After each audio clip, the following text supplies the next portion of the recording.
Hey there, Janet Fritz here for Galaxy Girl Creations. Welcome to my channel and welcome to Cityscrapper's 1000 subscriber celebration hop. And Laura over at Cityscrapper is amazing. This is a piece that she did that I am scrap lifting today, and I just love it. It's absolutely beautiful. I don't do these types of projects that frequently. I did one back in the spring, a scrap lift of her as well. I think it was for her 500 subscriber hop. But I always love doing them. I just don't do them very often because for me, I want to make them as a gift for someone because they're so dimensional. I don't want to put them in my album and have the flowers squash. And that's just a personal preference. And so I try to use them for gifts, and this is in fact going to be a gift for my brother and my sister-in-law for Christmas. That is a photo of their granddaughter. And so I am going to gift them this layout in a shadow box. So I started out by cutting my paper down by, let's see here, a little bit more than 1/4 of an inch on two sides. Actually, I take that back, and a half inch on two sides. So it's 1/4 of an inch all the way around. And that is because to get it in the frame properly, it needs to be that small. I will back it with some black paper to take it up to 12 by 12. And the black paper can be larger, but there is like a spacer in the frame that holds that black paper towards the back of the frame. And I need the actual layout to be smaller because any of the pieces that are going off of the edge have to fit in the dimensions of that spacer, if that makes any sense at all. So I don't want to have my flowers off of a 12 by 12 edge and then they're going to get squished by that spacer. It just won't work out. So I took all of these branding strips. I have a whole collection of branding strips that are in a vase, and they just kind of stand up on the top of my desk. They kind of protrude out of the vase, kind of like flowers would.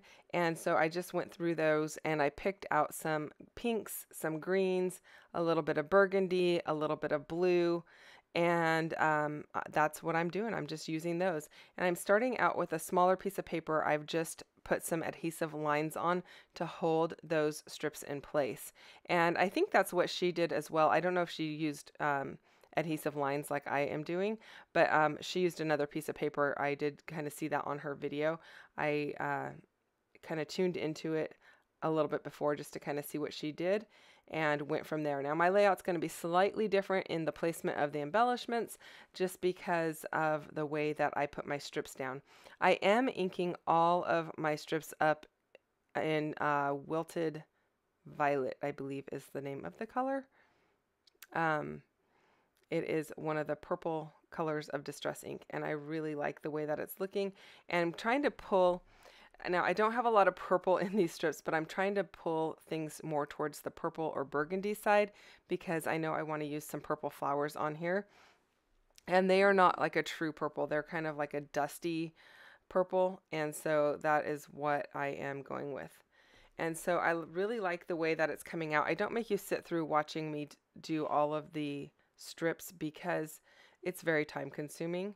So you just, I'm left this part in so you can see how I'm laying down the strips, not really so you can see the process of inking them, because I think most of us know how to ink a product. It's not a big deal. And I apologize that some of that's off camera. It's just when I hold things up to ink them, I kind of pull them in closer to my body, to my frame. It gives me more stability, like when I'm inking or fussy cutting. So I have to make a conscious effort to put it under the camera to do that. So here is the finished little section of strips, and as you can see, the top piece where I'm cutting there, it sticks out more towards the left than the bottom. I kind of made the bottom taper in, and that is why my embellishments are going to be changed, because I want the one that is going to be on the left hand side to be towards the bottom rather than at the top like Laura has hers.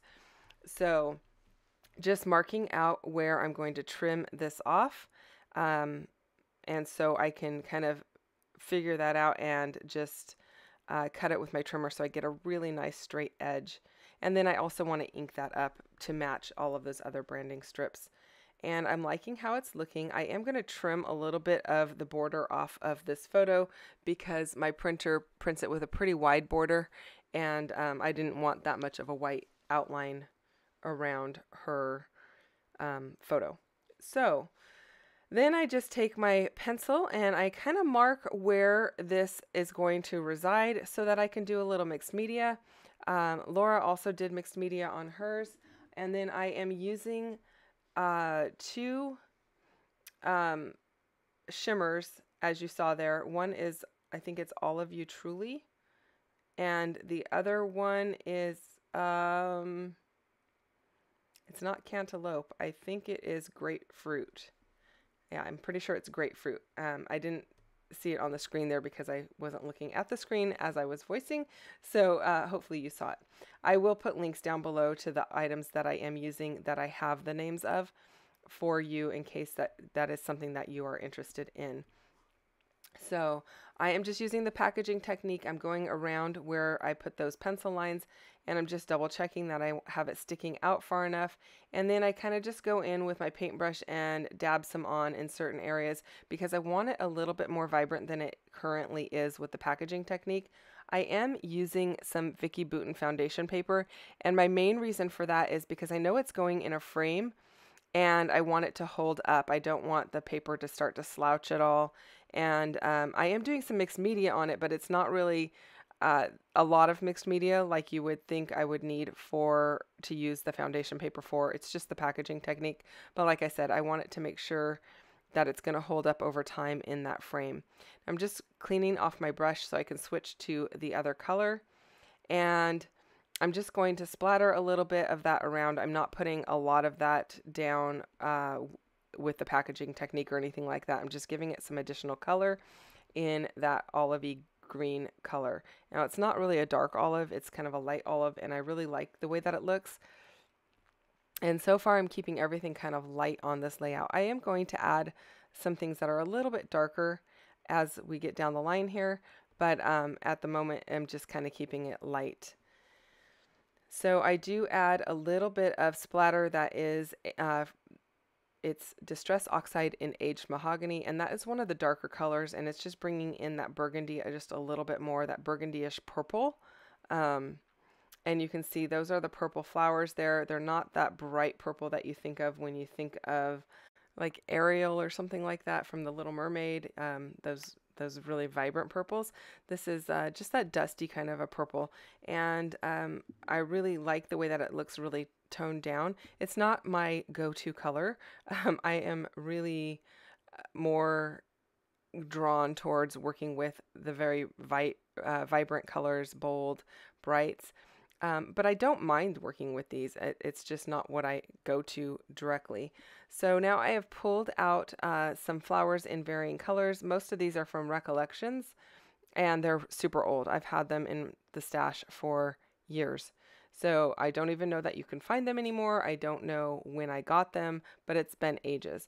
So I'm just kind of maneuvering those around to create my clusters of 3 and make sure that my largest cluster is the one to the top left of her photo. Now I do know I'm going to need some foliage, and I didn't bring green paper. I am not working on this at home. I am at an all-day crop. And so I pull out some green shimmers, and I just go ahead and put that right down on the page. One of those is Emerald City, and the other one I can't remember the name of. I'll try to, there it is. I will put the names of them all down below because I know that was really quick for you to see. So, and then I am just sprinkling some minor 49er in gold over the top, and some oxide ink in Twisted Citron.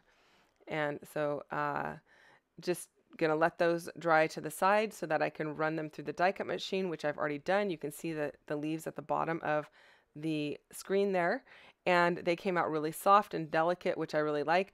But I recognized that I needed a little bit of boldness at the edge of some of those leaves because they weren't popping off the screen. And my goodness, I apologize that I am so wobbly with the showing of the products. That was bundled sage, in case you were wondering. It is just an oxide or a regular distress ink. I didn't bring any oxides with me, but I am going ahead and putting that down. And then I end up actually adding some forest moss to it as well, because I want the edges of those leaves to really have a lot of darker shades to them. I don't want everything to be light. So to give some added dimension and some added texture, I added some forest moss uh, distress ink. I keep wanting to say oxide and it's not oxide.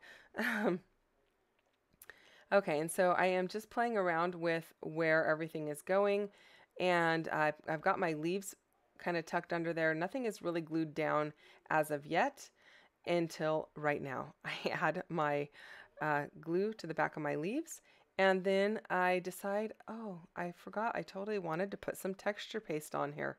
So I'm going to pull out a stencil from Kaisercraft, and I'm going to go ahead and stencil on some paper glaze from Picket Fence Studio, and the color that I'm using is called Boysenberry Violet, and it's a really beautiful color. It really goes well with that burgundy strip that's in there, and it's pulling in more of those darker tones to my embellishment areas.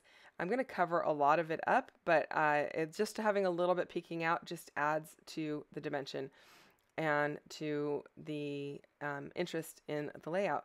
And that's, you know, something to consider if you're considering doing a layout like this. It's all of those little tiny details that make this layout. It's not, you know, just some strips of paper and some flowers. There's all of these other little layers that get built into it that really add to it. And what I was doing there was adding a little bit of gold to the purple flowers, and I was using Liquitex acrylic ink for that.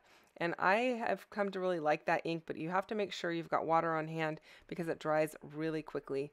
So in order to wash it out of your brush, you got to make sure you've got some water handy to dip it in. So highly recommend it. I have used it for some splatters as well, but I'm not as confident using it as splatters when I have my photos on the page because the ink dries so quickly. So you got to make sure that you're going to be able to wipe your photos or cover your photos really well before you use it. And I'm just using a hot glue gun to adhere all of these flowers down because that's what holds the best. It dries fast and you don't have to sit there holding it. I mean, my my Nuvo Deluxe Adhesive from Tonic Studios dries quick, but not nearly quick enough for this type of a project. It works well for the leaves, but for the flowers, because they're so dimensional, they want to kind of pop up off the paper, and it just, using the glue gun is just much simpler and much better for this project. You don't have to sit there holding things down. And I know I usually use my acrylic block to hold things down, but because these are so dimensional, it's not really conducive for using the acrylic block for this type of project.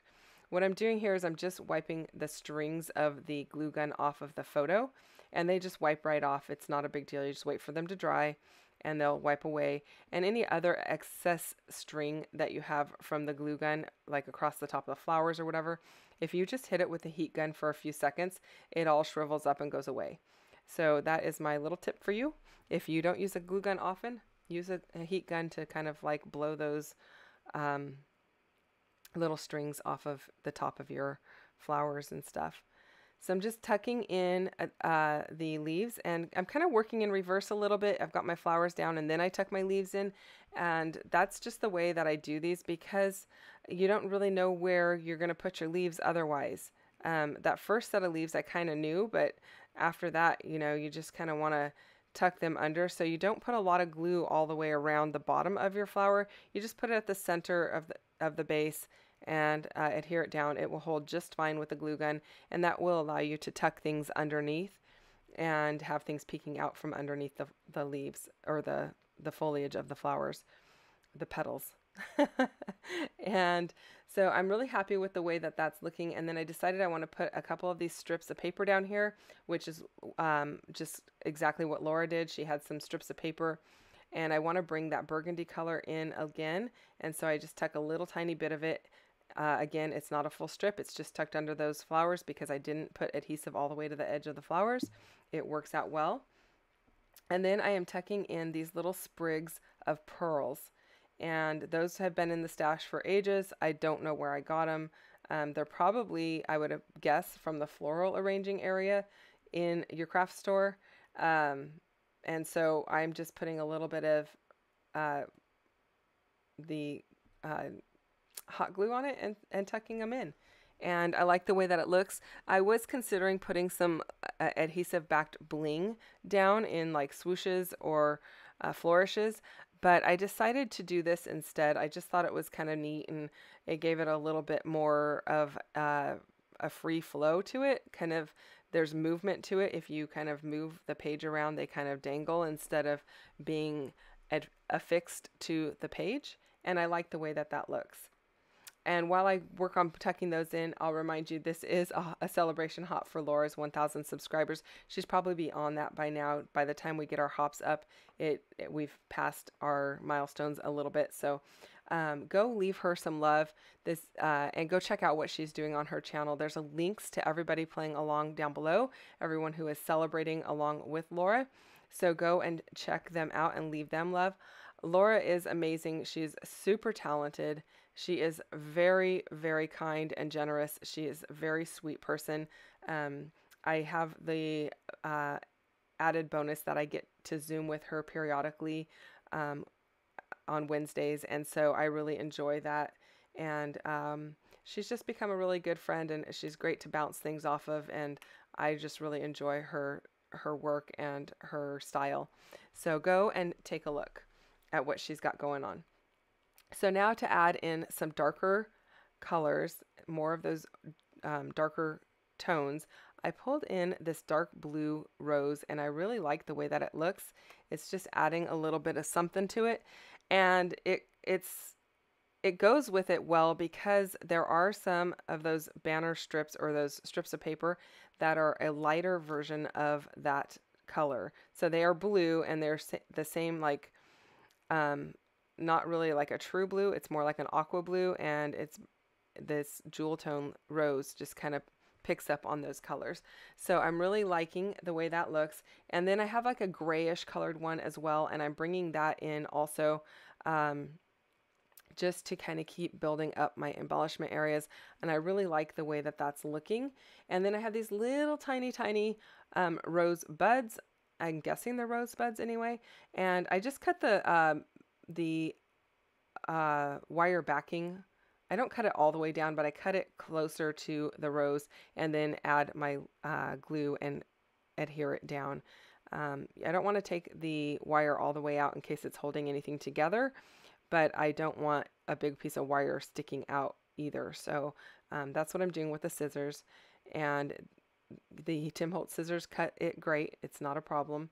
And then I went to my Jen Hadfield sticker sheet from Heart of Home, and then I have some Maggie Holmes stickers as well, and I pulled out the butterfly from the Jen Hadfield collection, and then these 3 little phrase stickers from the Maggie Holmes collection, and one's just XOXO, one says smile, and one says I love you, and I'm tucking them into each of those floral areas, and I really like the way that it looks. It's a metallic, kind of a rose gold finish on the wording, and I think it looks really pretty and brings in a little bit more of that sparkle. And so I am going to tuck those in. I do go back and add a little bit of hot glue gun to the backs of those just to make sure they stick to those flowers. And then I do pop up the wings of the butterfly, and that's what I was doing just there. I was adding some foam to the wings so they wouldn't get squished down.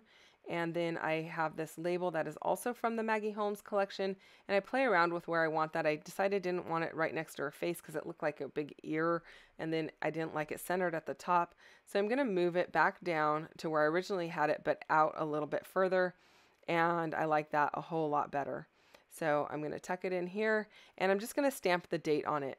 I add a little gold heart, and I am going to add some sequins, and just 3 or 4 to each of the embellishment areas, and they're little cupped flower sequins, and so they're iridescent, so they're just bringing in a little bit of sparkle.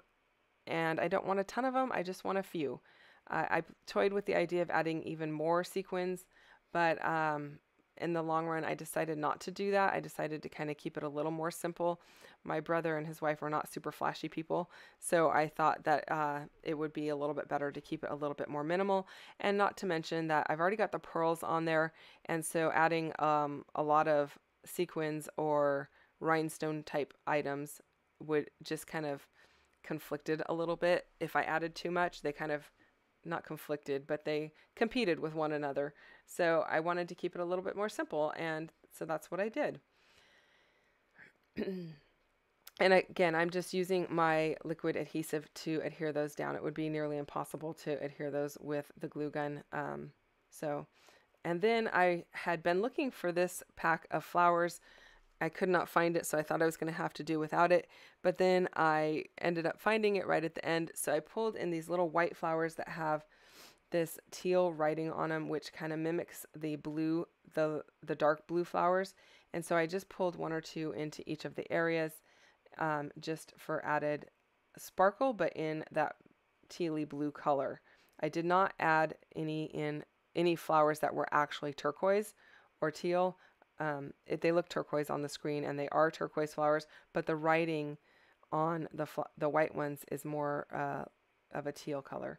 And that is the finished product. So it is now framed in a black shadow box, and it is wrapped and ready to go to my brother's house for Christmas. I hope you enjoyed this video. If you have questions or comments, you can leave those down below. I will get back to you as quickly as I can. I want to remind you to go and check out everyone else who is playing along. Thank you so much for spending time with me today. If you don't mind hitting the thumbs up, I would love that. And if you're not already subscribed, I'd love for you to subscribe to my channel as well. Take care and have a great day. Bye-bye.